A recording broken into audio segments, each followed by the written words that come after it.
There's one here and another in front, and even more ahead. A lot of them are about to close soon. In the future, it'll be like this. You sit at home and play, I sit at home and play, and we're just all at home playing. 你们还都在上班吗？朋友跟我说 Are you all still working? A friend of mine told me he woke up one day and found the company had shut down. The overall situation this year has been really tough, and with the new Social Security rules, the boss is just cracked. My friend said when he woke up today, he no longer had a job. So everyone, cherish your job while you have it. Recently, the Chinese government announced a new policy that will force companies to pay Social Security fees starting September 1st. Some companies have already closed down in response. On August 1st, the Supreme Court issued an explanation, stating that starting September 1st, any agreement to voluntarily waive Social Security is invalid. If companies violate this rule, they will have to pay back the fees with a daily penalty. Employees can terminate their contracts and be compensated for their years of service. Some analysts in China say this could lead to a significant increase in business costs. Small and medium-sized enterprises could face a rise in Social Security expenses by over 30%, causing many to shut down. Some businesses might turn to outsourcing, short-term contracts, or rehire retired workers who don't need to pay Social Security. This would reduce employment opportunities for younger workers. Professor Xie Tian from the University of South Carolina said that many small businesses survived until now by not paying Social Security, allowing employees to take home more cash. If this new rule is enforced, businesses with already thin profits will likely cut salaries, speeding up closures and bankruptcies. For workers, it means a forced pay cut, potentially leading to mortgage defaults and a faster collapse of the housing bubble. A wave of company closures and rising unemployment due to this policy will sweep across the country. One blogger said that with the new Social Security policy, a dark era for young people has arrived. 来，社保新规对00后到底有什么影响？ Some folks say mandatory Social Security is a safety net for our future. Come on, that's naive. Businesses already bake the cost of social insurance and housing funds into their budgets before hiring. For small shops and private firms that didn't pay these before, costs are now skyrocketing. Let me break it down. In Hangzhou, the minimum Social Security contribution, company and employee combined, is 1,700 RMB a month. You might think, great, I only pay 500. The company covers the rest. But really, if you were the boss, would you happily fork out an extra 1,000 RMB per worker every month? With this new rule, hiring one more person means an extra 1,000 RMB in expenses. So bosses have two options. First, cut jobs.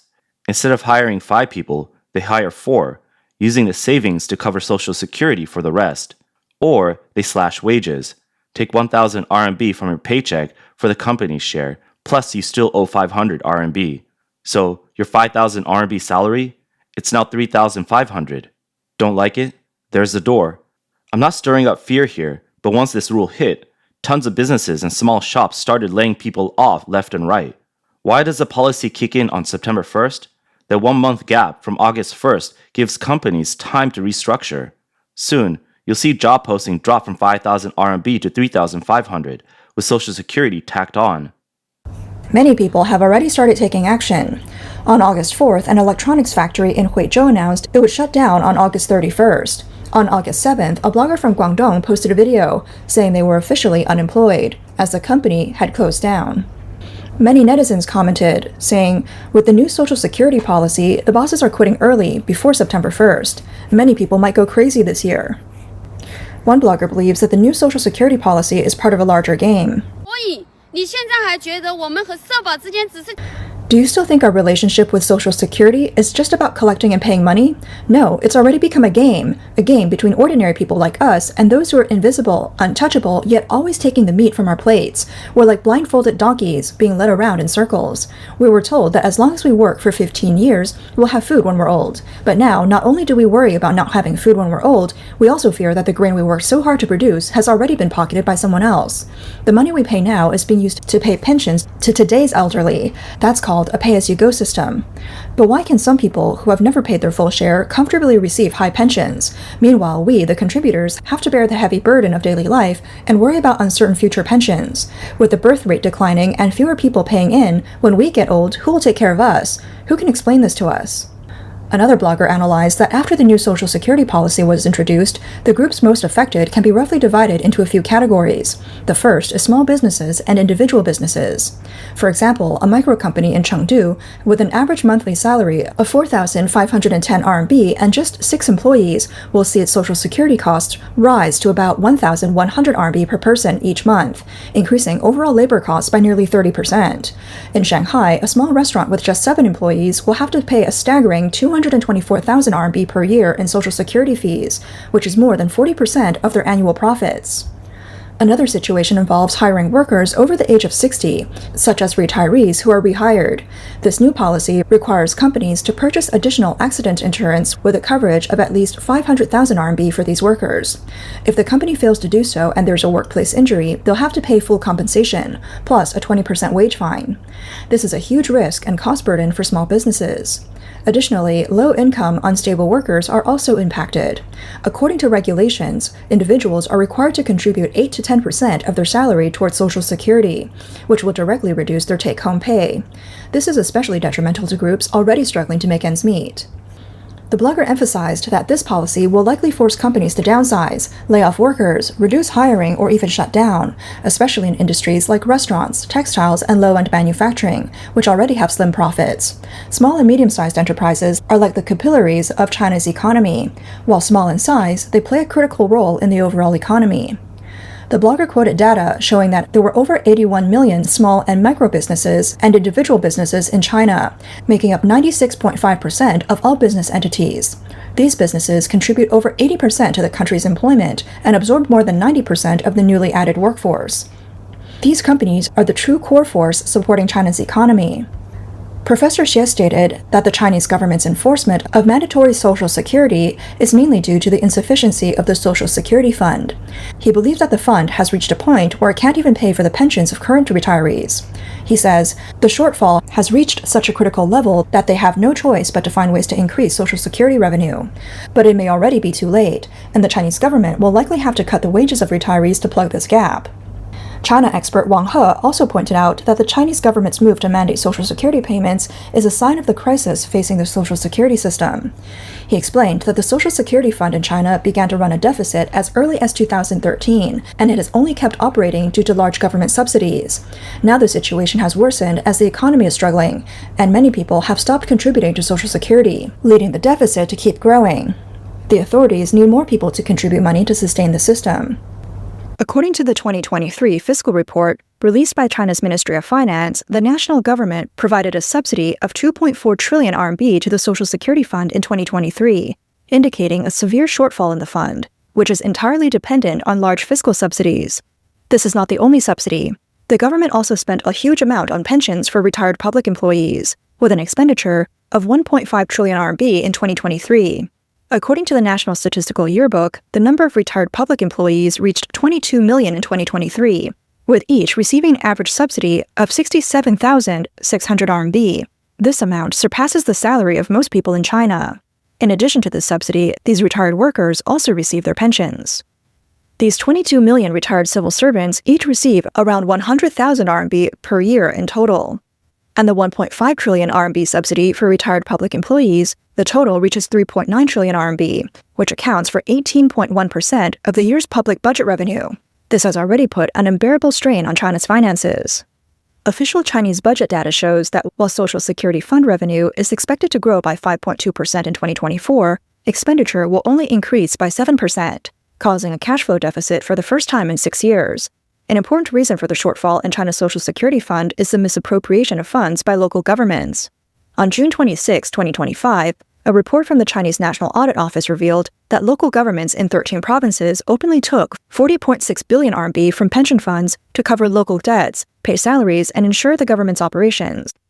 A finance blogger raised a critical point. Social Security funds are even more serious than state-owned assets because the money comes directly from everyone's pockets. It belongs to all the people, and it's managed by local governments. Do you understand? To ease the pressure on the Social Security Fund, Beijing has implemented a delayed retirement policy. Starting this January, the statutory retirement age began to be pushed back, with plans to extend the retirement age to 63 by 2024. China expert Wang He pointed out that the retirement age is still being pushed back, and there's no confidence in whether Social Security will remain sustainable in 20 or 30 years. He said the government's actions are counterproductive and will worsen the overall economic situation. It's like drinking poison to quench thirst. A door and window factory owner shared how he plans to cope with the new Social Security regulations. 我交不起，我也想响应，也想响应国家这个政策。 I can't afford it. I want to support the national policy, but it's particularly difficult for us in the door and window business. We're not making any money. We can't even afford Social Security. If the factory shuts down, what will happen to all my employees? A blogger from Huangshan, Anhui, shared his experience as one of the first small restaurant owners to be brought down by the new Social Security policy. He has run the chain restaurant Malu Bian Bian for 6 years, but due to operational difficulties, he'll be shutting down by the end of August. The news came suddenly, and I've been losing sleep these past few days. Deciding to exit the Liyang business district was a reluctant move because the rent and utilities in the district are already high.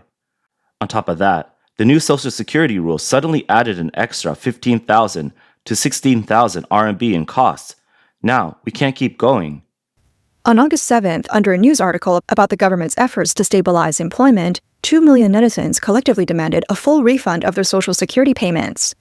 The forced Social Security contributions have made the unfairness of the Chinese system a focal point of criticism.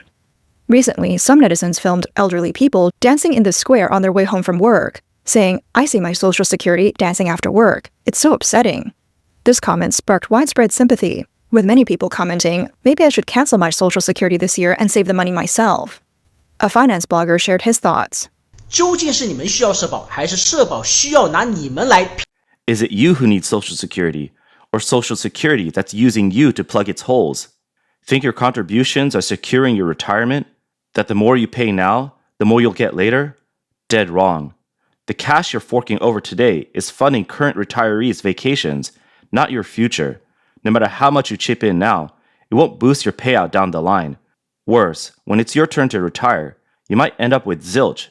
Why is the Social Security base climbing every year? It's bleeding money, spending way more than it takes in. How'd it get so lopsided? Check out the pensions for retirees from the 50s and 60s, especially those from government jobs. They're raking in the fattest pensions ever, even in struggling spots like the Northeast, where they're still pulling 10,000 to 20,000 RMB a month. The blogger mentioned a story about a young working woman from the Northeast who broke down emotionally on a bus. She had just overheard a retired woman next to her bragging about her monthly pension of over 10,000 RMB. The retiree talked about enjoying life with no worries, while this young woman worked 9 to 5, lived frugally, earning just a few thousand RMB a month, and still had to pay Social Security for these retirees. The blogger further pointed out the alarming reversal in the Social Security system. People who don't work are actually earning more than those who do, and the income gap between those in the system and those outside it is huge. Educated young people are forced to support an older, less educated generation. Those who are working are supporting those who are not. In high-value regions like Shanghai, Jiangsu, and the Pearl River Delta, wealth is redistributed to support less productive regions. He questioned, isn't this rewarding the idle, rewarding laziness? Is Social Security really ensuring fairness, or is it creating injustice? The blogger stated that the mandatory Social Security payments put even more pressure on private businesses. State-owned enterprises use public funds, and foreign enterprises can choose to leave the market. But private businesses face penalties if they don't pay. Not only will small and medium-sized businesses struggle to survive, but even street vendors will have to pay Social Security for their employees or face penalties. This will reduce the number of employers in the market and make it harder for ordinary people without connections to survive. He believes that claims of public good are just a dressed-up way of shifting costs. He urged viewers to open their eyes. These people are desperately trying to turn the narrative into everything is for your own good. But the truth is, the country is running out of money, and they need you to be the scapegoat, whether you believe it or not. Regarding the strict enforcement of mandatory social insurance starting September 1st, some Chinese netizens pointed to Taiwan as an example, where former President Tsai Ing-wen completed pension reforms. They subtly suggested that China should also be brave enough to reform the benefits for military personnel and those within the system, rather than increasing costs for ordinary people and small businesses, especially during an economic downturn. Currently, the Chinese government is desperately seeking more ways to gather funds. In addition to the mandatory Social Security contributions, another move has recently been announced. The the Ministry of Finance and State Administration of Taxation will impose value-added tax on interest income from newly issued national, local, and financial bonds starting August 8, 2025. In response, Sheng Yuan, chief economist at Guosheng Securities, believes this move will help increase fiscal revenue and ease fiscal pressure. For this year, considering the scale of newly issued and renewed bonds, if from national, local government, and financial bonds is subject to VAT under the new regulation, it's estimated that it will bring in approximately 33.7 billion RMB in revenue in the short term. China expert Xu Ke believes that the Chinese government's decision to impose VAT on interest could push up financing costs, widen interest rate spreads, and accelerate the departure of foreign capital. Financial commentator Bay Area Coney remarked that the sudden announcement from the Ministry of Finance was like a bucket of cold water thrown on the bond market. For the past 30 years, the interest from these bonds has been exempt from taxes, and now with the policy change, it's clear that the government is financially strained and is rushing to harvest the financial market. Bay Area Coney explained that with local governments heavily in debt this year, the central government will rely on issuing bonds for financial support. This new tax not only fills the hole, but also reduces the attractiveness of bonds, forcing funds to find other avenues. This tax increase may not be felt by ordinary people for now, but the message is clear. The government is running out of money, and future tax hikes could spread. Investors should not expect easy profits from the bond market.